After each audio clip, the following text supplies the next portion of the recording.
नमस्कार। 67th BPSC के बाद सडनली जो है वो सिलेबस और पैटर्न में एकदम से परिवर्तन आया जैसा कि आपको पता है। ना सिर्फ मेंस में परिवर्तन आया बल्कि बीपीएससी का जो पीटी एग्जाम है उसमें जो क्वेश्चन का लेवल है वो सडनली बढ़ गया। उसके साथ ही क्या हुई उसके साथ ये हुई कि नंबर ऑफ सीरियस कैंडिडेट्स है वो भी बढ़े। तो क्वेश्चन का लेवल बढ़ना और उसके बाद जाकर के सीरियस कैंडिडेट्स का लगातार उसमें आते जाना अलग अलग फील्ड से, आईटी फील्ड से, मैनेजमेंट फील्ड से, प्राइवेट सेक्टर से जो टैलेंटेड बहुत सारे लोग हैं वो भी आ रहे हैं बीपीएससी में। तो बीपीएससी में पहले जैसा जो फाइट था, जो थोड़ा-सा आसान होता था, हालाँकि आसान कभी भी बीपीएससी नहीं रहा है, लेकिन आज के तुलना में बीपीएससी थोड़ा आसान था और एक परंपरागत तैयारी, एक जो ट्रेडिशनल तैयारी थी बीपीएससी प्रीलिम्स के लिए, उससे कई बार स्टूडेंट सेल्फ स्टडी, थोड़े बहुत कोचिंग के नोट्स को मिला करके या किसी सीनियर के गाइडेंस के साथ बड़े आसानी से प्रीलिम्स क्रैक कर जाते थे। लेकिन पिछले कई सालों से मैं पढ़ा रहा हूँ, मैंने खुद इस चीज़ को महसूस किया है कि जो 66वीं बीपीएससी की प्रीलिम्स थी, ये थोड़ा-सा टफ था 67वीं, 67वीं के बाद 68वीं और टफ हुआ, 69वीं और टफ हुआ और इस तरह से बीपीएससी का जो प्रीलिम्स है, वो लगातार डिफ़िकल्ट होता जा रहा है। और अगर प्रीलिम्स ही नहीं निकला, तो फिर फाइनल सिलेक्शन तो दूर की बात है और फाइनल सिलेक्शन का जो पहला द्वार है, वो क्या है? प्रीलिम्स ही है। जहाँ पे आपको अपना टैलेंट सिद्ध करना है कि आपने अपना मेंस कितने अच्छे से तैयार किया, आपने अपना जो एसे राइटिंग है वो कितना बेहतर किया, आपने कितने आंसर लिखे हुए हैं, चेक करवाए हुए। ये सारी चीज़ों की असली परीक्षा तब होगी जब आप प्रीलिम्स क्वालीफाई करेंगे और मैं मेरे लिए खुद भी बड़े दुःख की बात ये होती है कि मैं लगातार पिछले कई साल से पढ़ा रहा हूँ। 67th बैच के लिए पढ़े हुए मेरे कई स्टूडेंट्स को आज भी मैं देखता हूँ कि 67th में उन्होंने 100 के आसपास स्कोर किए, 68th में उन्होंने 90 के आसपास स्कोर किए और इस उम्मीद के साथ 69 दिया था कि इस बार कम से कम 95 हो जाएगा और फिर 90 के आसपास आकर के अटक जा रही है। कहने का मतलब है कि बीपीएससी का जो पीटी का द्वार है, जो गेट है, वो उनके लिए इतना डिफ़िकल्ट होता जा रहा है कि वो निकल ही नहीं रहा है और मैं व्यक्तिगत रूप से जानता हूँ इन छात्रों को जिन्होंने बहुत मेहनत किया है, मेरे आँखों के सामने, बावजूद 1, 2, 3 नंबर से रह जा रहे हैं और मेंस देने से वो वंचित रह जा रहे हैं। अब इसका मतलब क्या हुआ कि इसका मतलब ये नहीं है कि वो मेहनत नहीं कर रहे। अगर कोई स्टूडेंट ऐसा होता जिनको अगर हम लोग नहीं जानते तो कहते कि नहीं आपने मेहनत किया है या नहीं। जानते हैं कि मैं उन्होंने मेहनत किया है, अच्छे से पढ़ाई की है, टीचर के मार्गदर्शन में वो तैयारी कर रहे हैं। अब तो बीपीएससी का जो लेवल बढ़ रहा है जिस हिसाब से, तो उससे सीधे-सीधे ये क्लियर हो रहा है कि जो परंपरागत हमारा तरीका है, जो ट्रेडिशनल मेथड है बीपीएससी के पीटी पीटी को पढ़ने का, उसकी तैयारी का, वो तरीका उस तरीका में थोड़ा-सा परिवर्तन करना पड़ेगा। कभी-कभी क्या होता है कि कभी-कभी हम हार्ड वर्क करके भी जब सफलता नहीं पा रहे होते, तो हमें लगता है कि हमें और हार्ड वर्क करना चाहिए। अब एक व्यक्ति के लिए, एक स्टूडेंट के लिए 24 आवर में अगर वो मैक्सिमम उसमें स्पेंड कर रहा है टाइम प्रिपरेशन में और फिर भी क्लिक नहीं हो रहा है, 1-2 नंबर से छूट जा रहा है, तो इसका मतलब है कि कहीं न कहीं कुछ न कुछ कमी रह रही है और जो मुझे लगता है सबसे बड़ी जो कमी रह रही है, वो स्ट्रैटेजी लेवल पे रह रही है। तो आज का जो हमारा ये जो डिस्कशन है, हमारे इस डिस्कशन का जो सबसे मेन जो ये है पॉइंट्स है, 3 पॉइंट्स पे हम लोग बात करेंगे बेसिकली स्टडी मटेरियल, इसमें एक बड़े सुधार की मुझे लगता है ज़रूरत है और उसमें कुछ चीज़ें ऐड ऑन होनी चाहिए, कुछ चीज़ें हमें और मटेरियल में ऐड करना है, प्लस करना है, ठीक है? उसके बाद जाकर के फिर रिवीजन लेवल पे बात करेंगे और फिर बात करेंगे प्रैक्टिस लेवल पे। तो कहने का मतलब ये हुआ कि स्टडी मटेरियल में हमें कुछ और चीज़ें ऐड करनी पड़ेगी, फिर रिवीजन करना है और फिर जाकर के प्रैक्टिस करना है। आज की जो स्टडी है, ये आज का जो ये सेशन है, ये डिस्कशन है, इसमें एक कॉम्प्रिहेंसिव तैयारी की जाएगी, जिससे क्या होगा कि अगले जो 6 महीना है, नेक्स्ट जो 6 मंथ है, में बीपीएससी प्रीलिम्स की तैयारी पे इस हिसाब से तैयारी की जाए कि किसी भी हाल में 30 सितंबर का जो बीपीएससी का प्रीलिम्स होगा, उसमें आप 100 स्कोर कर सकें। आज का हमारा यही मुद्दा है। 100 कम से कम स्कोर कर सके और दूसरा इस तैयारी के दौरान इस 6 महीने के दौरान मैक्सिमम जो मेंस के आपके कंटेंट है, जो आपके नोट्स है, आपके जो मटेरियल है, उसकी भी प्रैक्टिस हो जानी चाहिए, रिवीजन हो जानी चाहिए, उसकी स्टडी हो जानी चाहिए इस प्रीलिम्स के दौरान मैक्सिमम सेक्शंस का, जिससे कि आपको सिर्फ जो मेंस के समय 3 मंथ मिलेगा, उस 3 मंथ का बेस्ट यूज आप आंसर राइटिंग में कर सकें, ना कि नई चीज़ों को पढ़ने में कर सकें। तो यही आज की हमारी थीम है और इसी के अकॉर्डिंग आज हम लोग जो है वो डिस्कशन करने वाले हैं। सबसे पहले देख लीजिए हम लोगों का जो आज का थीम है उसमें हम लोग डिस्कशन जो करेंगे हम लोग सब्जेक्ट वाइज़, ये हमारा जो डिस्कशन होगा ये सब्जेक्ट वाइज़ होगा। कहने का मतलब है कि एक-एक विषय को हम लोग लेंगे और उस विषय में जो अभी तक आपकी तैयारी में जो कमी रह रही है, उस कमी को हम लोग दूर करने की कोशिश करेंगे, समझेंगे कि कहाँ पे कमी है, क्या-क्या क्यों आपके जो मटेरियल है उससे बाहर क्वेश्चन जा रहा है, आपसे क्यों नहीं सॉल्व हो रहा है, कैसे सॉल्व होगा, कैसे प्रिपरेशन करें। तो आपको पता होगा कि बीपीएससी में जो सब्जेक्ट है, उन सब्जेक्ट में से सबसे पहले हम लोग ह्यूमैनिटीज़ के सब्जेक्ट को लेते हैं, मानविकी विषय के मानविकी विषय है, उन विषयों को लेते हैं और एक-एक करके हम लोग सब्जेक्ट वाइज़ स्ट्रैटेजी बनाएँगे और समझने की कोशिश करेंगे कि कहाँ पे गलतियाँ हो रही है, क्या करने की ज़रूरत है। अभी तक जो आपने किया है, उससे अगर आपका प्रीलिम्स रुक रहा है, तो इसका मतलब है कि उसमें कुछ सुधार की ज़रूरत है। तो सबसे पहले देखिए क्या-क्या सुधार की ज़रूरत है। तो फर्स्ट ऑफ ऑल अगर आप देखेंगे, तो हम लोगों ने जो फर्स्ट सब्जेक्ट लिया आपके स्क्रीन पे दिख रहा होगा, first subject that is history यानी इतिहास। इतिहास एक ऐसा विषय है कि जो रुचिकर है, बहुत ज़्यादा इंटरेस्टेड है। तो ज़्यादातर स्टूडेंट क्या करते हैं, तो ये अपनी प्रिपरेशन की जो स्टार्ट करते हैं, हम लोग इस उम्मीद के साथ इस सेशन को लाए हैं, ये जो सेशन है, इस सेशन में कि आप लोगों ने लगभग एक राउंड सभी चीज़ें पढ़ ली होगी। किसी भी कोचिंग में आप पटना में पढ़ रहे हैं, दिल्ली में पढ़ रहे हैं, ऑनलाइन पढ़ रहे हैं, ऑफलाइन पढ़ रहे हैं, किसी सीनियर के मार्गदर्शन में पढ़ रहे हैं या सेल्फ स्टडी कर रहे हैं। हम लोग ये जो हमारा प्लान है 100 प्लस का, ये जो हमारा प्लान है प्रीलिम्स के में 100 प्लस स्कोर करें, उसमें हम ये मान करके चल रहे हैं कि आपने बेसिक स्टडी की हुई है और आपने एक राउंड सारा सिलेबस किसी टीचर से, किसी इंस्टीट्यूशन से, ऑनलाइन, ऑफलाइन किसी भी माध्यम से आपने कहीं न कहीं पढ़ा हुआ है, ठीक है? उसके अकॉर्डिंग आइए हम लोग एक प्लानिंग तैयार करते हैं कि अगले 6 महीना में हमारा एक फुल प्रूफ प्लान होना चाहिए, जिसमें मेंस के मैक्सिमम सेक्शन को कवर करने के साथ-साथ हम प्रीलिम्स में 100 प्लस स्कोर कर पाएँ। तो पहला इतिहास से स्टार्ट करेंगे क्योंकि इतिहास बहुत ज़्यादा इम्पोर्टेंट होता है। अब हिस्ट्री को पढ़ना कैसे है और कैसे लेकर के चलना है, इस चीज़ को समझेंगे 17वीं के अकॉर्डिंग, राइट? तो सबसे पहले मैं ये उम्मीद करता हूँ कि आप लोगों ने अगर ऑनलाइन कहीं पे क्लास लिया होगा, तो आपको उनका वो मिला होगा, ठीक है? सब्सक्रिप्शन मिला होगा आपको, राइट? आपके जो कोर्स होंगे, आपके कोर्स अभी एक्टिव होंगे, तो आपको क्या करना है, स्टार्ट करना है आपको हिस्ट्री से और हिस्ट्री से स्टार्ट करेंगे तो सबसे पहले आप उस जो रिकॉर्डेड या लाइव लेक्चर कहीं पे आप कर रहे हैं या जिसका बैकअप आपको मिला हुआ है रिकॉर्डेड में, तो आप पहले लेक्चर जो हिस्ट्री की होगी वहाँ से आपको शुरू करना है। सबसे पहले उस लेक्चर को ध्यान से देखना है, ठीक है? सबसे पहले हिस्ट्री में उस लेक्चर को एकदम से ध्यान से देखना है। जो टॉपिक हो रहा हो, अगर टीचर ने पाषाण काल से शुरू किया है, यानी कि अगर आपके जो फैकल्टी है, जिस इंस्टीट्यूशन से आप जुड़े हुए हैं, उन्होंने अगर स्टोन एज या पाषाण काल से शुरू किया है, तो सबसे पहले स्टोन एज या पाषाण काल के जो लेक्चर होंगे, वो आप देखेंगे। अगर उन्होंने इंडस वैली सिविलाइजेशन से शुरू किया है, सिंधु घाटी सभ्यता से शुरू किया है, प्राचीन इतिहास से या फिर कई टीचर मॉडर्न से स्टार्ट करते हैं, कोई बात नहीं, लेकिन आपको स्टार्ट जो करना है, अब रीस्टार्ट करना है, वो एंशिएंट के लेक्चर से क्योंकि इतिहास का एक क्रम होता है। कई टीचर इंटरेस्टिंग बनाने के लिए पहले मॉडर्न इंडिया पढ़ा देते हैं, लेकिन आपके पास अगर पूरा लेक्चर का बैकअप आ चुका है, तो आपको एंशिएंट से अपनी प्रिपरेशन स्टार्ट करनी है। इस चीज़ का ध्यान रखिएगा क्योंकि इतिहास एक क्रम है, पहले पुराना वाला पढ़ ले, लास्ट वाला और फिर पीछे जाए, उसका कोई मतलब नहीं होता है। वो टीचर इंटरेस्टिंग बनाने के लिए कई बार ऐसा करते हैं। ठीक है?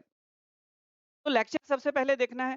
उस लेक्चर को देखेंगे अगर वो 1 घंटा, डेढ़ घंटा, 2 घंटे का वो लेक्चर है, अगर उसमें उन्होंने एंशिएंट के 2 चैप्टर को कवर कर लिया, तो क्या करना है तो आपको साथ-साथ यहाँ पे क्लास नोट्स आपको बनाते चलना है और अगर आपने बनाया है, तो अपने क्लास नोट्स लेक्चर के साथ क्या करेंगे, एक बार क्विक रिवीजन कर लेंगे।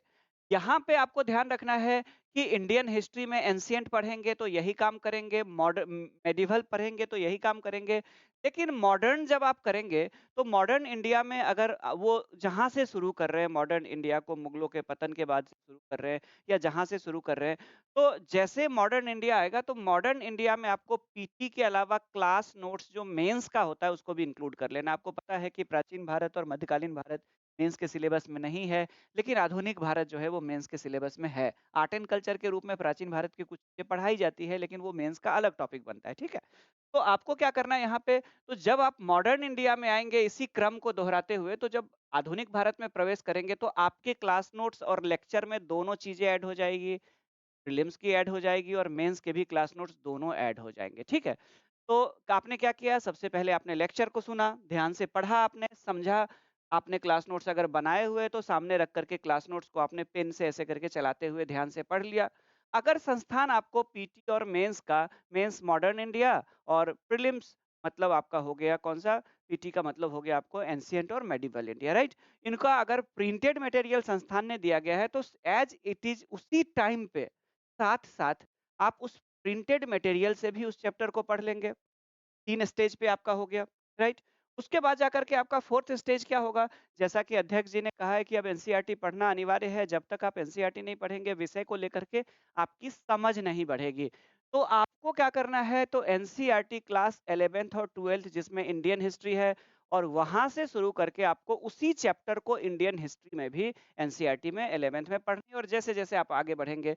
अब यहाँ पे ध्यान रखना है कि ये एंशिएंट हिस्ट्री जो कौन-सा है, तो ये ओल्ड वाला है। ओल्ड कहने का मतलब है कि वो हिस्ट्री जो रामशरण शर्मा लिखते थे, आपको याद होगा, मॉडर्न इंडिया जो बिपिन चंद्रा के द्वारा लिखा गया है और मेडिवल इंडिया जो कि सतीश चंद्र के द्वारा लिखा गया है, ठीक है?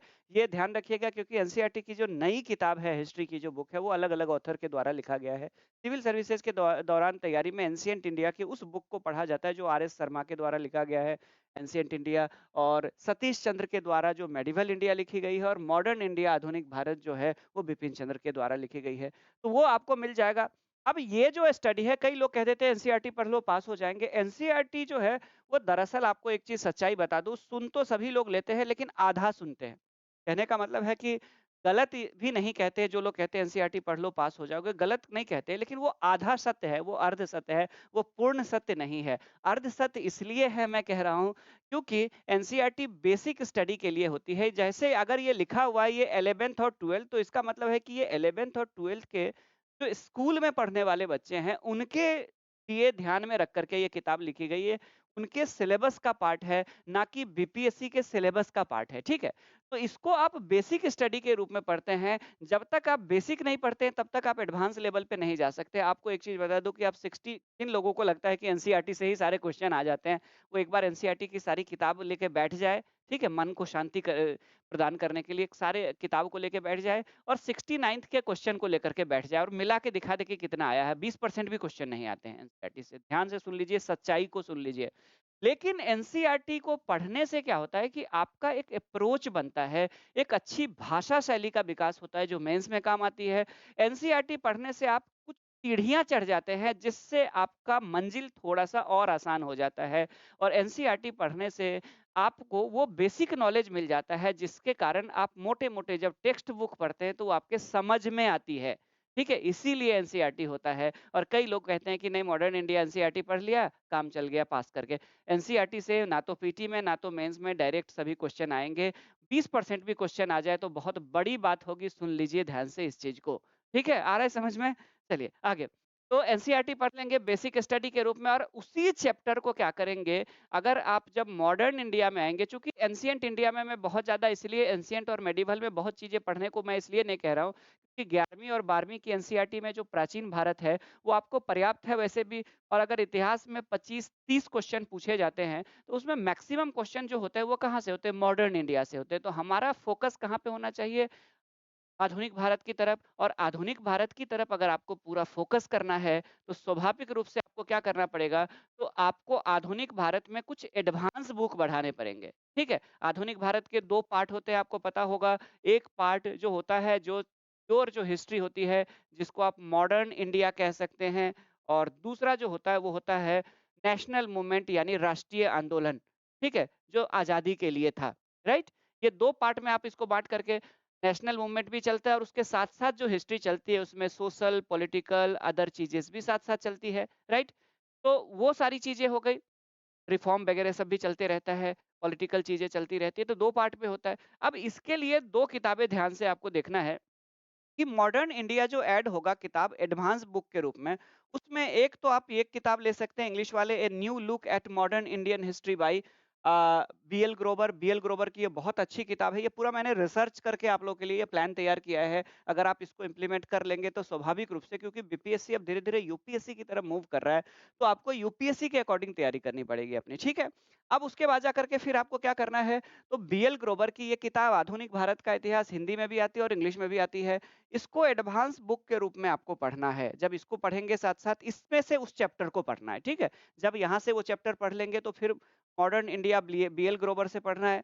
अगर वो चैप्टर 1857 की क्रांति से रिलेटेड है या स्वतंत्रता संघर्ष से रिलेटेड है, तो आपको एक किताब और रखना चाहिए एडवांस में, वो एडवांस बुक के रूप में, वो है स्वतंत्रता संघर्ष संघर्ष फ्रीडम स्ट्रगल। बहुत इंटरेस्टिंग कहानी है और ये कहानी की तरह है। ये उपन्यास के फॉर्म में लिखा गया है। जैसे एक नोवेल आप पढ़ते हैं तो आपको बड़ा मज़ा आता है, जैसे लगता है कि घटनाएँ आपके सामने हो रही है।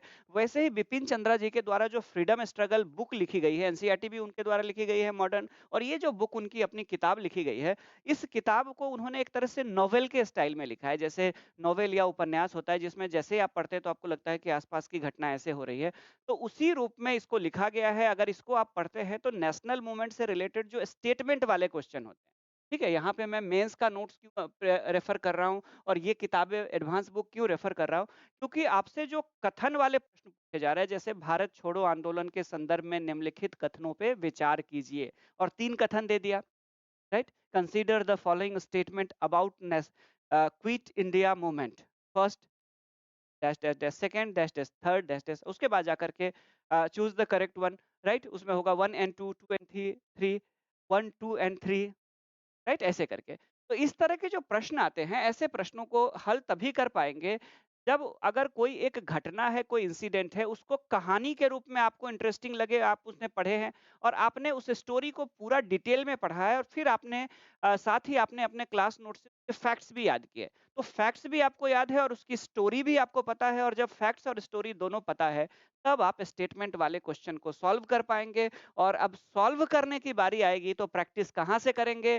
तो प्रैक्टिस करेंगे, प्रीवियस ईयर का घटना चक्र ले लेंगे। घटना चक्र पब्लिकेशन आप लोगों को पता है, जो विषयवार यानी कि हर सब्जेक्ट के अकॉर्डिंग उन्होंने क्या किया है कि अलग-अलग सेक्शन बनाए हुए हैं, और अलग-अलग सेक्शन बना करके उन्होंने क्या किया हुआ है कि उन्होंने हिस्ट्री के सब चैप्टर को अलग-अलग जगह पे, यहाँ पे तो हिस्ट्री वाला घटना चक्र ले लेंगे, जहाँ पे आपको सिंधु घाटी सभ्यता मिलेगा, वहाँ पे जितने आईएएस, पीसीएस के सिंधु घाटी सभ्यता के क्वेश्चन है, सब एक जगह मिल जाएँगे। इससे क्या होगा कि अगर कुछ चीज़ें यहाँ पे कोई फैक्ट छूट गई है, वो यहाँ पे जब इसको आप सॉल्व करेंगे और इसके एक्सप्लेनेशन को पढ़ेंगे, तो बड़े आसानी से हो जाएगा। उसके बाद आप चाहे तो बाद में जब एग्ज़ाम 1-2 महीना बचा होगा, तो आप टेस्ट सीरीज़ कहीं पे किसी भी संस्थान का टेस्ट सीरीज़ जॉइन कर सकते हैं।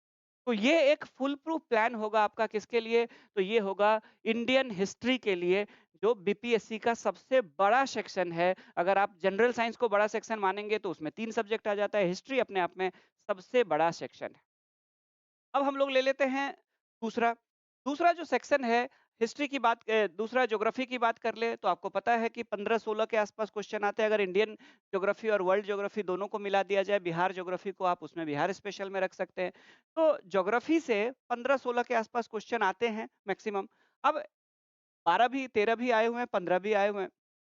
इसमें भी सेम करना है, आपको लेक्चर अटेंड करना है। अगर आपने जिनका सब्सक्रिप्शन लिया हुआ है, उस लेक्चर को, उस चैप्टर को पहले उस लेक्चर में पढ़े, समझे। साथ-साथ अगर आपने नोट्स बनाए हुए हैं, तो नोट्स को आप रिवीज़न कर लें। अगर नोट्स नहीं बनाए हुए हैं, तो साथ-साथ टीचर का सुनते हुए नोट्स बना लें। उसके बाद जाकर के फिर मेंस का जो ज्योग्राफी है, उसको भी अगर मेंस उसमें कवर हो रहा है, आपको पता होगा कि वर्ल्ड ज्योग्राफी पीटी और पीटी में है, लेकिन मेंस में इंडियन ज्योग्राफी है, राइट? तो पीटी में वर्ल्ड और इंडिया दोनों पढ़ना है, तो जब वर्ल्ड पढ़ेंगे तो आपको मेंस के नोट्स की ज़रूरत नहीं पड़ेगी, राइट? लेकिन जब इंडिया पढ़ेंगे तो आप पीटी, मेंस दोनों के नोट्स को, उस टॉपिक को साथ-साथ पढ़ेंगे। जैसे भारत का भौतिक विभाजन पढ़ते हैं, ठीक है? फिजिकल डिवीज़न ऑफ इंडिया अगर आप पढ़ते हैं, तो आप प्रीलिम्स का भी पढ़ें, मेंस का भी पढ़ें साथ-साथ। इससे क्या होगा कि आपके कॉन्सेप्ट क्लियर होंगे। और कई बार जैसे प्रायद्वीपीय पठार से क्वेश्चन आ गया था, पेनिनसुलर प्लेटू के बारे में कुछ-कुछ पूछ दिया था, 3 स्टेटमेंट अगर पूछ दे, तो वो सब आपका क्या होगा कि फँसेगा नहीं क्वेश्चन। उसके बाद संस्थान ने अगर प्रिंटेड मटेरियल दिया है तो उसको भी साथ-साथ उसी चैप्टर को पढ़े उसी समय साथ में। और उसके बाद यहाँ पे 11th और 12th की एनसीईआरटी की बात करें तो 11th में आप लोगों को पता है कि फिजिकल ज्योग्राफी और ह्यूमन ज्योग्राफी है, और 12th में इंडियन ज्योग्राफी के दोनों सेक्शन है, राइट? तो यहाँ पे आपको क्या करना है, तो बेसिक स्टडी के लिए आपको क्या करना है, तो बेसिक स्टडी के लिए एनसीईआरटी पढ़ना है। जैसे मैंने बताया कि एनसीईआरटी बेसिक स्टडी के लिए है, और अगर आपको इसी चैप्टर को एडवांस में पढ़ना है, तो वर्ल्ड या इंडिया, तो इसके लिए एक बुक मैं सजेस्ट करूँगा, महेश कुमार बर्णवाल सर की, दोनों मीडियम में किताब है, ज्योग्राफी एक कॉम्प्रिहेंसिव स्टडी और हिंदी में है भूगोल एक समग्र अध्ययन। इस किताब को एडवांस बुक के रूप में आपको पढ़ना है, और सेम उसी चैप्टर को अगर आपको यहाँ पे पढ़ना है, तो यहाँ पे आप उसको एडवांस बुक के रूप में पढ़ेंगे, ये आपका सीक्वेंस होगा। आप इन पूरी पढ़ाई के दौरान हमेशा अपने टेबल पे ज्योग्राफी का कोई भी टॉपिक पढ़े, तो हमेशा अपने टेबल पे ऑक्सफोर्ड एटलस को ज़रूर रखें। Oxford school Atlas, Oxford student Atlas दोनों है, ऑक्सफोर्ड स्टूडेंट एटलस ले लें आप, और उसको साथ में पढ़ें आप। और इससे क्या होगा कि जैसे कुछ भी पढ़ते समुद्री जलधारा पढ़ते हैं, अगर आप उसको देख लेते हैं कि केनारी कहाँ पे है, बेंगुला कहाँ पे है, गल्फ स्ट्रीम कहाँ पे है, लेब्राडोर कहाँ पे है, तो साथ-साथ क्या होता है, वो दिमाग में आपका बैठते चले जाता है। अगर डेजर्ट पूछ रहा है, तो सोनोरन डेजर्ट कहाँ पे है, अटाकामा कहाँ पे है, पैटागोनिया कहाँ पे है, कालाहारी डेजर्ट कहाँ पे है, सहारा डेजर्ट कहाँ पे है, ठीक है? इस तरह की चीज़ें, माउंटेन पढ़ते हैं तो अराकान योमा माउंटेन कहाँ पे है, माउंट कुशेस्कू कहाँ पे है, ठीक है? विंसन मैसिफ कहाँ पे है, तो ये सब चीज़ें साथ-साथ आपका होता चला जाएगा। जैसे कोई टर्म आता है वर्ल्ड ज्योग्राफी में रॉकी माउंटेन, तो आप तुरंत देख लेंगे एटलस में कि नॉर्थ अमेरिका में है, नॉर्थ अमेरिका के नॉर्दर्न वेस्टर्न पार्ट में है, राइट? इस तरह की चीज़ें साथ-साथ करते चलेंगे।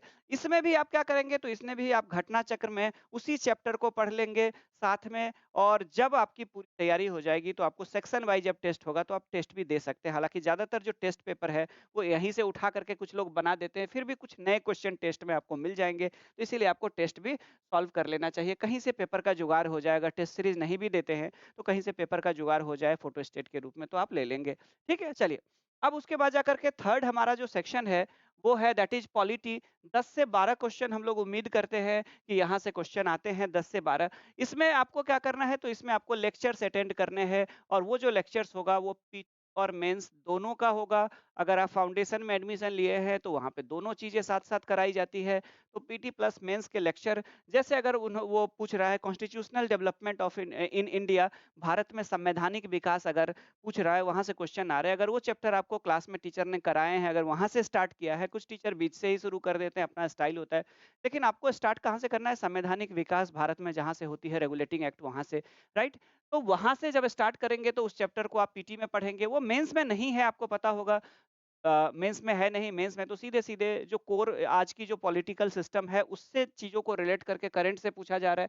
तो इस टॉपिक को जैसे आपने पीटी में पढ़ा, उसके बाद आप क्या करेंगे, इसको क्लास नोट्स बना लेंगे, या बना हुआ है तो उसको साथ में कर लेंगे, और प्रिंटेड मटेरियल अगर संस्थान ने दिया है, तो उसको भी कर लेंगे। ऐसे टॉपिक जो दोनों में, मेंस और पीटी दोनों में कॉमन है, तो उनको भी साथ में ले लेंगे। एनसीईआरटी 11वीं और 12वीं, 11वीं और 12वीं में से जो इंडियन पॉलिटी वाला पार्ट है, और एक इंटरनेशनल रिलेशन और ऑर्गेनाइजेशन वाला पार्ट है, तो पॉलिटी वाला पार्ट यहाँ कर लेंगे, और इंटरनेशनल ऑर्गेनाइजेशन वाला जो पार्ट है, वो करंट के साथ कर लेंगे। अंतर्राष्ट्रीय संगठन वाला भी है, अंतर्राष्ट्रीय संबंध वाला भी है। यहाँ पे अंतर्राष्ट्रीय संबंध वाला भी यहाँ पे भी चाहे तो आप कर लेंगे, इसको रख लेंगे, क्योंकि इंटरनेशनल रिलेशन और ऑर्गेनाइजेशन से भी क्वेश्चन आता है। पिछले बार G20 से स्टैटिक वाला क्वेश्चन आ चुका है, आपको पता होगा, राइट? अब क्या है कि ये बेसिक स्टडी है, जैसे मैंने कहा कि ये स्कूल के बच्चों के लिए लिखी गई किताब है। ये आपके मेंस का ना तो पूरा आंसर आप इससे लिख सकते हैं, और ऐसा भी नहीं है कि पूरा एनसीईआरटी याद कर लेंगे तो आपके सारे क्वेश्चन भी यहाँ से आ जाएँगे। 10 से 10 या 12 से 12 जो क्वेश्चन है, वो आपके इसी एनसीईआरटी से आ जाएँगे, ऐसा पॉसिबल है नहीं। बस लोगों ने इसको क्या किया है कि एक हवाबाजी कर दिया है, ठीक है? अब आगे, अब देखिए यहाँ पे क्या करना है, तो इसमें जब आप इसको पढ़ेंगे, तो उसके बाद संवैधानिक विकास, संविधान के बारे में जो अगर कोई टॉपिक है, मौलिक अधिकार है, नीति निर्देशक तत्व है, राष्ट्रपति है, प्रधानमंत्री है, डिफरेंट टाइप के फंड्स है, इलेक्शंस है, इमरजेंसीज है, कॉन्स्टिट्यूशनल अमेंडमेंट है, ये सब चीजें आपको क्या करना है, तो ये चीजें आपको एडवांस स्टडी के रूप में उस चैप्टर को ढूंढना है। कहाँ पे, तो एम लक्ष्मीकांत का जो इंडियन पॉलिटी है, या भारत की राज्य व्यवस्था है, उसको आप साथ-साथ उस चैप्टर को एडवांस स्टडी के रूप में पढ़ेंगे, वहीं पे पढ़ लेंगे। ठीक है? ये बहुत स्लो मेथड है, लेकिन इस मेथड से क्या होगा कि आपका पीटी निश्चित हो जाएगा, नहीं तो फिर 71वीं का प्रयास करेंगे। 67वीं वालों को मैं इसलिए बोल रहा हूँ, क्योंकि कुछ स्टूडेंट ऐसे हैं जो इतना मेहनत कर रहे हैं, लेकिन 67-68 में दोनों में पीटी नहीं निकला, और 69 में कई कई तो ऐसे हैं जिनका 68वीं में निकला, फिर 69 में अटक गया, यानी मामला अभी तक सॉल्व नहीं हुआ है, राइट? समस्या का समाधान नहीं हुआ है। तो फिर उसके बाद क्या करना है, तो आपको घटना चक्र पढ़नी है और घटना चक्र में ये क्वेश्चन आपको उसी चैप्टर को निकालना है ढूँढ के और उसके क्वेश्चन सारे बना लेने हैं, ताकि बाद में जब आप टेस्ट दें तो कुछ नए क्वेश्चंस भी आपके तैयार हो जाए। जब नया क्वेश्चन को अगर आप देखेंगे और उसमें से कुछ क्वेश्चन अगर आप नहीं सॉल्व कर पाए, तो 2 कारण हो सकता है, या तो कहीं पे उस टॉपिक को आपने यहाँ पे जल्दबाजी से उड़ा दिया था, या हो सकता है आपको उस समय नहीं याद हो। तो उस क्वेश्चन को आप जब टेस्ट देंगे तो उसको आप मार्क कर लेंगे और मार्क करके उस क्वेश्चन को क्या करेंगे, उसको इस चैप्टर में ढूँढ करके दोबारा ठीक करेंगे। टेस्ट इसीलिए दिया जाता है ताकि एग्ज़ाम से पहले आपकी जो गलतियाँ हैं वो निकल के सामने आ जाए, कमजोरियाँ निकल के सामने आ जाए, जिसको आप दूर कर लें, राइट? तो स्वाभाविक रूप से इतना करने के बावजूद हो सकता है टेस्ट के कुछ क्वेश्चन ना बने, और जब नहीं बनेंगे तो अपने मूल स्रोत पे जाएँगे और उसको दोबारा देख लेंगे कि कहीं रिवीजन लेवल पे या समझने के लेवल पे या याद रहने के लेवल पे कुछ कमी रह गई हो, उसको आप दूर कर लेंगे। या तो नोट से या अपने एडवांस बुक से, राइट? ठीक है, क्लियर है? तो ये आपका पॉलिटी में अप्रोच रहेगा। अब जाकर के बात करेंगे हम लोग इकोनॉमी में। इकोनॉमी में आपका क्या अप्रोच रहेगा? तो इकोनॉमी में भी आपको पता होगा कि 8 से 10 क्वेश्चन प्रीटी पीटी में आते हैं, राइट? और बड़ा दिक्कत होता है, किसी भी कोचिंग के नोट से 4-5 क्वेश्चन ही आते हैं। इतना भी पढ़ने के बावजूद इकोनॉमी में समस्या रही है, ठीक है? तो अब इसमें क्या करना है देख लीजिए। तो इकोनॉमी में आपको ये करना है कि क्लास नोट्स, पीटी का भी सबसे पहले तो आपको लेक्चर अटेंड करने हैं। जब लेक्चर में आप चीज़ों को समझेंगे तो उसी टॉपिक को आप पीटी के नोट्स में बना लेंगे साथ-साथ। मेंस के नोट्स में अगर वो टॉपिक है, कुछ टॉपिक तो कोर इकोनॉमी जो है वो प्रीलिम्स में है, मेंस में नहीं है। मेंस में ज़्यादातर क्या है, या तो एप्लाइड चीज़ें हैं या इंडियन इकोनॉमी से रिलेटेड चीज़ें हैं। तो जो चैप्टर अगर दोनों में कॉमन है टॉपिक, तो उसको पीटी और मेंस दोनों को साथ में पढ़ लेंगे, तैयार कर लेंगे। मेंस कभी भी नुकसान नहीं करेगा, आपको बता दूँ। मेंस के जो मटेरियल नोट्स अगर छोटा-सा है, उसको अगर आप पीटी में पढ़ लेते हैं, तो ये कभी भी आपको अभी नुकसान नहीं करेगा। बस आपको मेंस के मोड में नहीं आना है, चीज़ों को पढ़ना है, पीटी के हिसाब से पढ़नी है। क्योंकि आप पढ़े रहेंगे तभी आप क्या होगा कि आप सॉल्व कर पाएँगे बड़े-बड़े स्टेटमेंट वाले क्वेश्चन को। स्टेटमेंट वाले क्वेश्चन नहीं सॉल्व हो रहे, क्यों? क्योंकि पीटी में वन लाइनर है, और वन लाइनर अगर पीटी में फैक्ट्स टीचरों ने लिखाए हैं, क्लास में आपने लिखे हैं, तो उससे क्या होता है कि आपके स्टेटमेंट वाले क्वेश्चन नहीं बन रहे हैं, सॉल्व हो रहे हैं। तो उसको सॉल्व करने के लिए मेंस का ये मटेरियल, चाहे वो प्रीलिम्स ये प्रिंटेड हो, क्लास नोट्स हो या प्रिंटेड हो, इनको साथ में पढ़ना है। अब एनसीईआरटी इसमें ज़रूर आप जोड़ लें साथ-साथ। एनसीईआरटी से रिलेटेड अगर जो चैप्टर है उसको जोड़ लें। एनसीईआरटी में सारे एनसीईआरटी नहीं पढ़ने हैं, कुछ एनसीईआरटी कोर इकोनॉमी वाले हैं, जैसे कि सांख्यिकी वगैरह सबका है, तो वो आपका कोई काम नहीं है यहाँ पे प्रीलिम्स में, तो सांख्यिकी वाले जो चैप्टर है उसको स्किप कर दें। इसी तरह ज्योग्राफी में जो प्रैक्टिकल वाला चैप्टर था एनसीईआरटी में किताब है, उसको भी आप स्किप कर दें। उसके बाद जाकर के फिर क्या करना है यहाँ पे, आपको एकदम से कोर चीज़ बता रहा हूँ, जो आईएएस की तैयारी करने के दौरान, चूँकि इकोनॉमी के कुछ क्वेश्चन कुछ स्टूडेंट कहते हैं कि इतने अच्छे से बीपीएससी की क्लास किया मैंने, लेकिन इकोनॉमी का मेरा क्वेश्चन सॉल्व ही नहीं हो रहा है। तो इकोनॉमी का क्वेश्चन आपका इसलिए नहीं सॉल्व हो रहा है, क्योंकि आप कर क्या रहे हैं कि आप पूरी तरह से फैक्चुअल हो चुके हैं। आपके पास सरकारी योजना से रिलेटेड सारा दस्तावेज भी है, अगर है भी तो वो फैक्ट्स के रूप में है, ये प्रोजेक्ट इतने तारीख को स्टार्ट हुई, ये स्कीम इतने तारीख को स्टार्ट हुई, ये योजना है। आपको यूपीएससी के अकॉर्डिंग अब इकोनॉमिक्स पढ़नी पड़ेगी, और यूपीएससी के छात्रों के बीच में बहुत ज़्यादा लोकप्रिय है। ये बेसिक में भी काम करेगा और एडवांस लेवल पे बड़ी अच्छी भाषा में लिखी जाती है। आपको पता होगा कि हर साल जैसे ही भारत का बजट और इकोनॉमिक सर्वे आ जाता है, वैसे ही भारत का एक सबसे प्रतिष्ठित प्रकाशन है प्रतियोगिता दर्पण वाले का, उपकार प्रकाशन, पता होगा आपको। तो प्रतियोगिता दर्पण की एक एक्स्ट्रा इश्यू आती है, जिसको प्रतियोगिता दर्पण का अतिरिक्तांक कहा जाता है। इसके सारे विषय के अतिरिक्तांक आते हैं, यानी कि एक किताब के रूप में आती है प्रतियोगिता मैगज़ीन के साइज़ में ही आती है। लेकिन इसका इकोनॉमी वाला बहुत लोकप्रिय है, और लगभग यूपीएससी की तैयारी करने वाले सभी स्टूडेंट इसका जो ये एक्स्ट्रा इश्यू है, प्रतियोगिता दर्पण का अतिरिक्तांक है, उसको ज़रूर पढ़ते हैं, और हर साल बजट और इकोनॉमिक सर्वे के बाद वो अपडेट होके नया अंक आती है। उसकी खूबी क्या होती है प्रतियोगिता दर्पण के इस अतिरिक्तांक की, जो ये भारतीय अर्थव्यवस्था की है, इसमें जितने भी सरकार की योजना है, जितने भी प्रोजेक्ट है, सब अपडेट हो जाता है। बैंकिंग से रिलेटेड, अंतर्राष्ट्रीय व्यापार से संबंधित, कल्याणकारी योजना से संबंधित जितने भी इकोनॉमी की चीजें हैं, सब अपडेट होके आती है हर साल। और ये अतिरिक्तांक जरूर ले लीजिएगा, और देखिएगा अब आपके जो है 10 में से 8 क्वेश्चन आसानी से बनेंगे। और ये जो आपका डेवलप होगा, ये पीटी और मेंस दोनों में काम आएंगे। ये मेंस में भी आगे आपको काम आएगा, मेंस के आंसर लिखने में। इस अतिरिक्तांक में उस चैप्टर को ढूंढ करके पढ़े, और तब जाके घटना चक्र में क्या है कि इकोनॉमी वाले घटना चक्र में आप पुराने क्वेश्चन जो होते हैं, जो डाटा बेस्ड होते हैं, जैसे आंकड़ों पर आधारित पुराने प्रश्न होते हैं, उसको मत हल करिए, क्योंकि उससे आप उलझ जाएंगे, क्योंकि डाटा हर साल बदलते रहती है। तो जो आंकड़ों पर आधारित पुराने प्रश्न है, उसको आप स्किप कर देंगे। घटना चक्र से कोर इकोनॉमी के क्वेश्चन जो है उसी को आप पढ़ेंगे, क्योंकि घटना चक्र के पुराने क्वेश्चन से पुराने आंकड़ों वाले क्वेश्चन को सॉल्व करेंगे। जैसे जीडीपी विकास दर 2 साल पहले कितनी थी, 3 साल, वो पूछा जा चुका है, वो अब नहीं पूछेगा, अब नया पूछेगा, राइट? तो सारे क्वेश्चन प आपको घटना चक्र के यहाँ पे प्रैक्टिस नहीं करनी है। जो कोर इकोनॉमी वाले हैं उसको प्रैक्टिस करना है, जैसे योजना आयोग से पूछ दे, नीति आयोग से संबंधित, कुछ नीतिगत निर्णय से संबंधित, तो वो आपको पढ़ने हैं, उसमें से क्वेश्चन सॉल्व करना है। सही सभी पुराने डाटा वाले क्वेश्चन को सॉल्व नहीं करना है। इससे यहाँ पे टेस्ट सीरीज से आपको ये फायदा होगा कि टेस्ट सीरीज में हो सकता है कुछ नए क्वेश्चन शामिल करें जो टेस्ट बना रहे हैं किसी भी संस्थान का। अगर आपको कहीं से टेस्ट आपने ज्वाइन किया है तो अच्छी बात है, नहीं भी किया है तो आपको कहीं से मिल जाता है टेस्ट सीरीज के अगर कॉपी, तो आप ये क्वेश्चंस मिल जाते हैं, तो उसको आप साथ साथ सॉल्व कर लीजिए, ठीक है? यहाँ पे बजट और इकोनॉमिक सर्वे दोनों ही साथ में करना है, और ये दोनों भी समरी के रूप में प्रतियोगिता दर्पण के अतिरिक्तांक में ऐड रहता है, तो वहीं से एडेड रहती है ऑलरेडी, तो वहां से आप इसको कर लीजिए, ठीक है?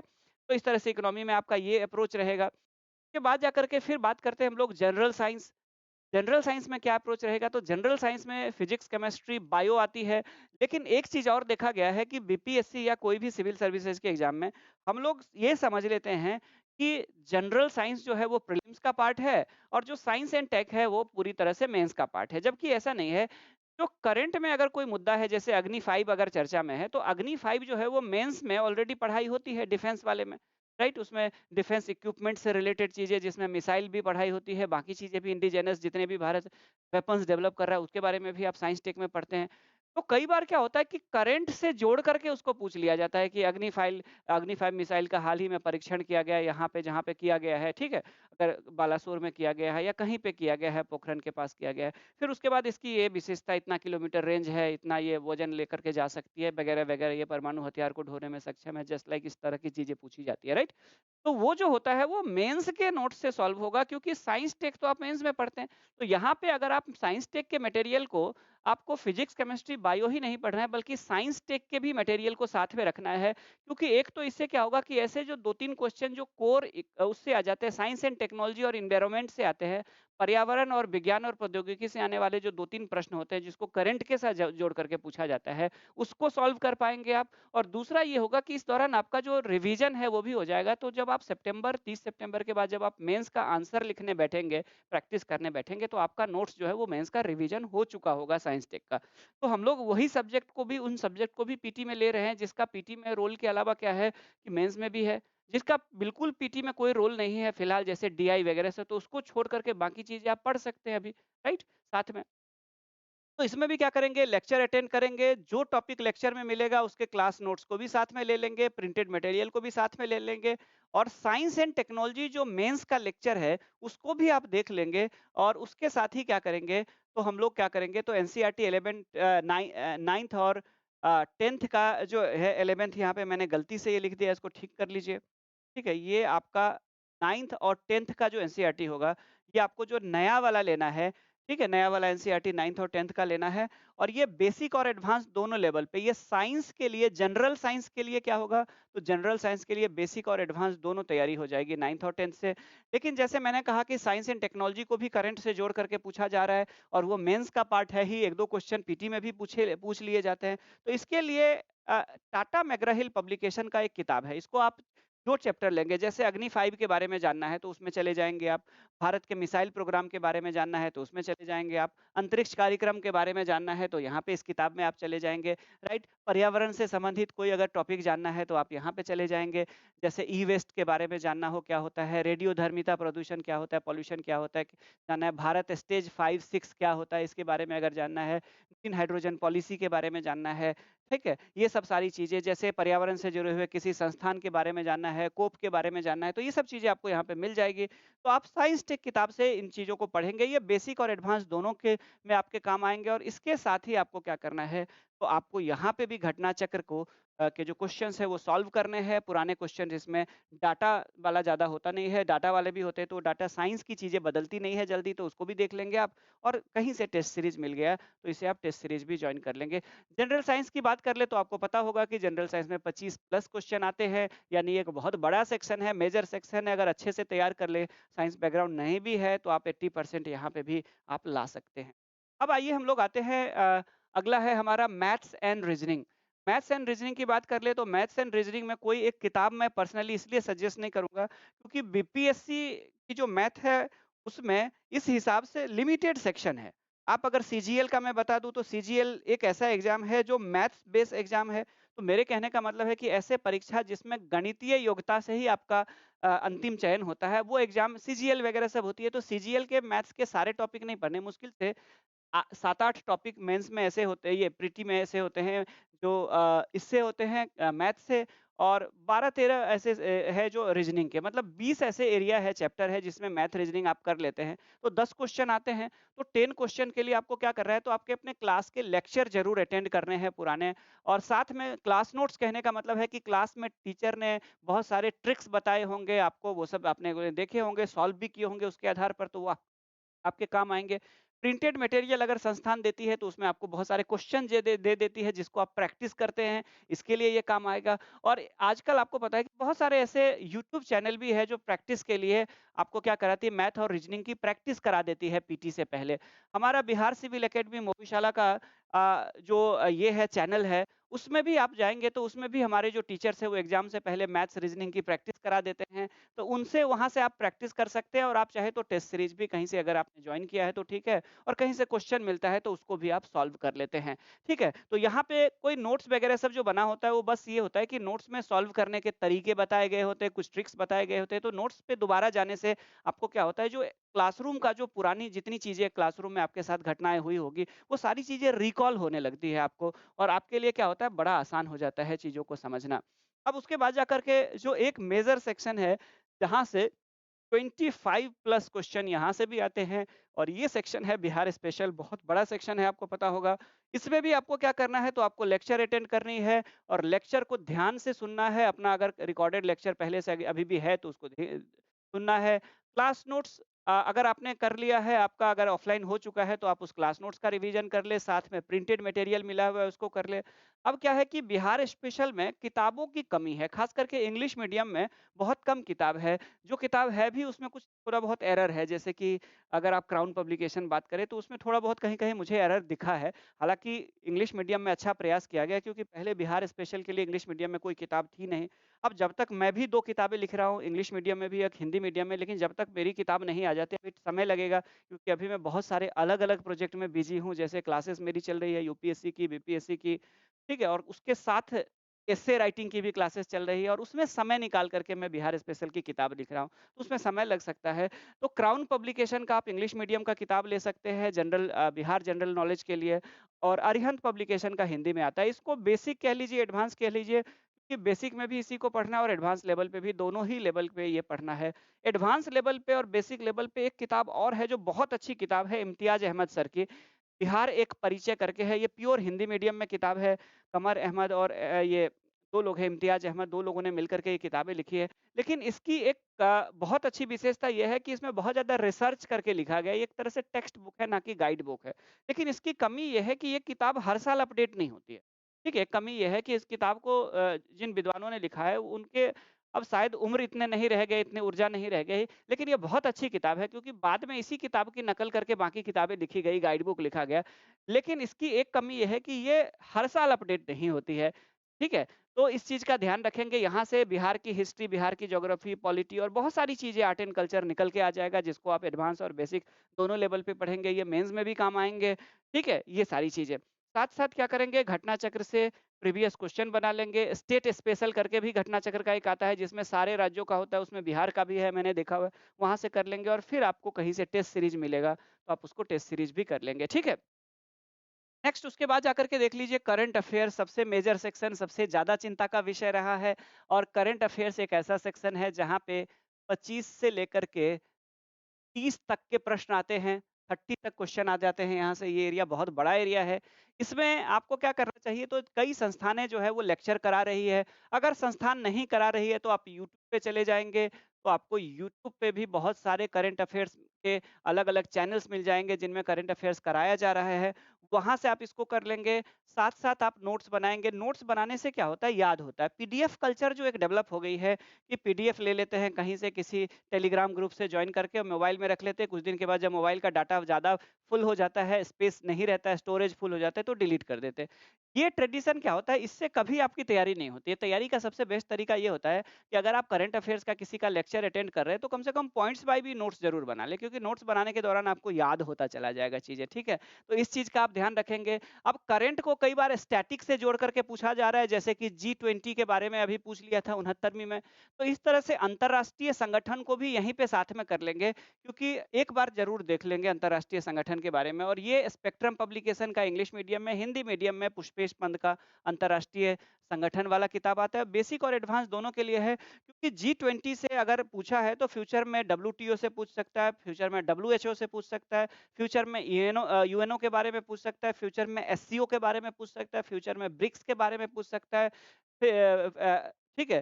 फ्यूचर में हो सकता है और नॉन अलाइन्ड मूवमेंट के बारे में पूछ सकता है, फ्यूचर में ये इंडो पैसिफिक वाले जो ऑर्गेनाइजेशन है उनके बारे में पूछ सकता है, फ्यूचर में हो सकता है आपका क्वाड से क्वेश्चन आ जाए, तो इस तरह के सार्क से क्वेश्चन आ जाए, राइट? तो इस तरह से क्वेश्चन नाटो से क्वेश्चन आ जाए फ्यूचर में।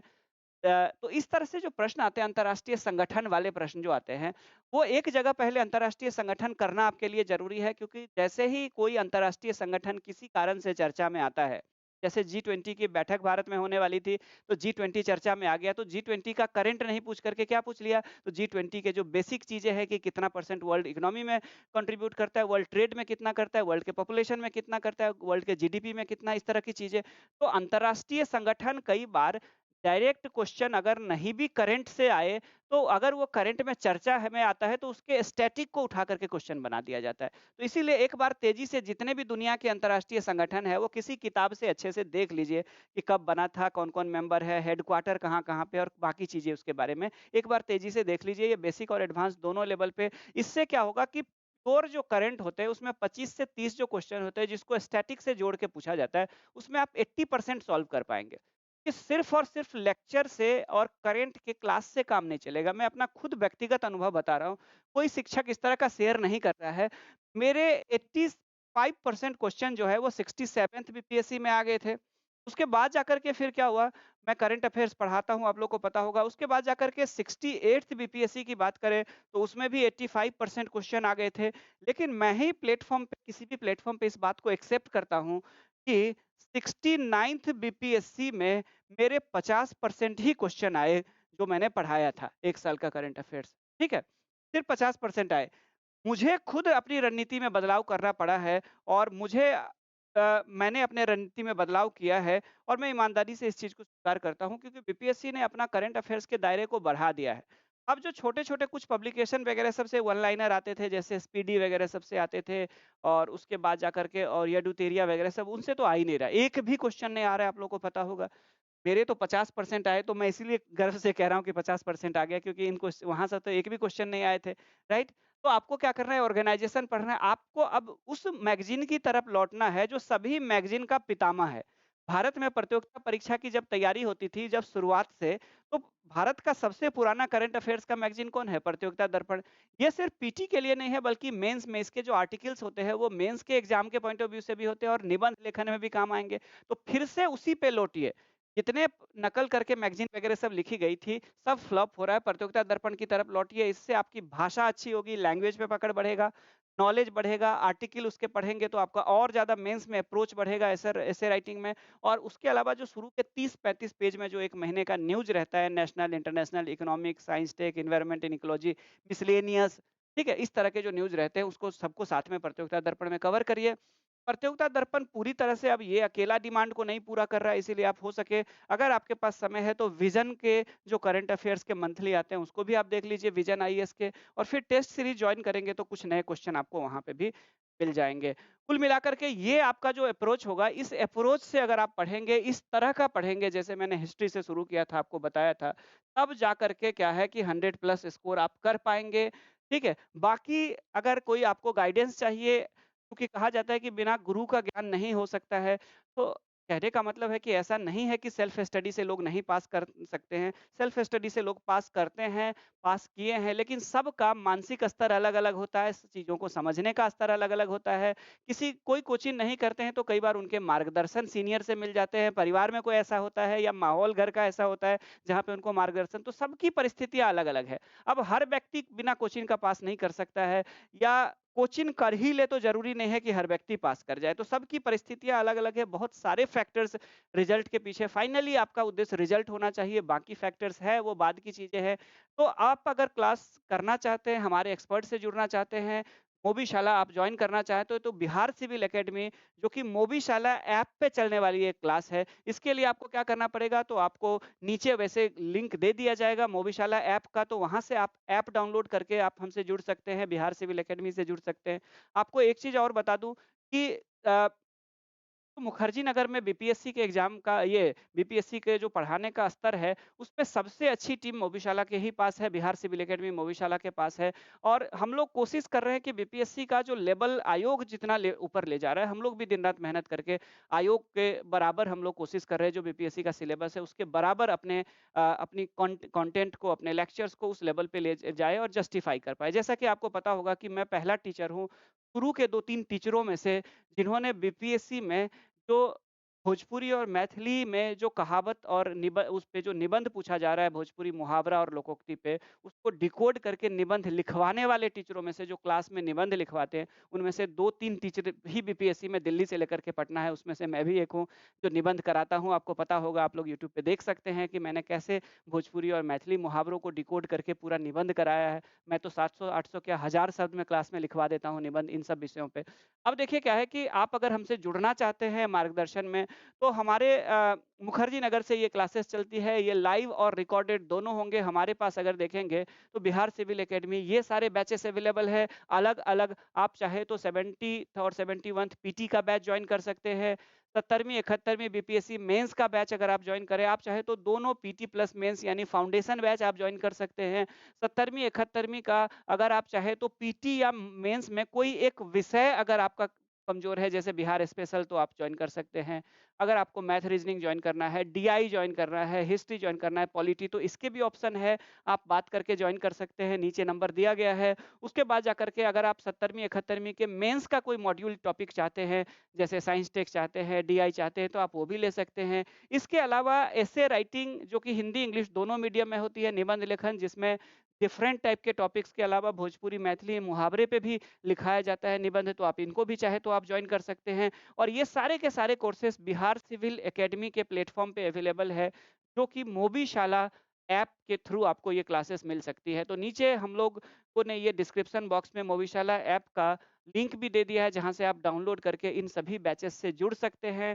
संस्थान से मार्गदर्शन प्राप्त करने के साथ-साथ जो संस्थान के एक्सपर्ट्स हैं, उनसे आप बात कर सकते हैं, उनसे अपने डाउट्स भी क्लियर कर सकते हैं।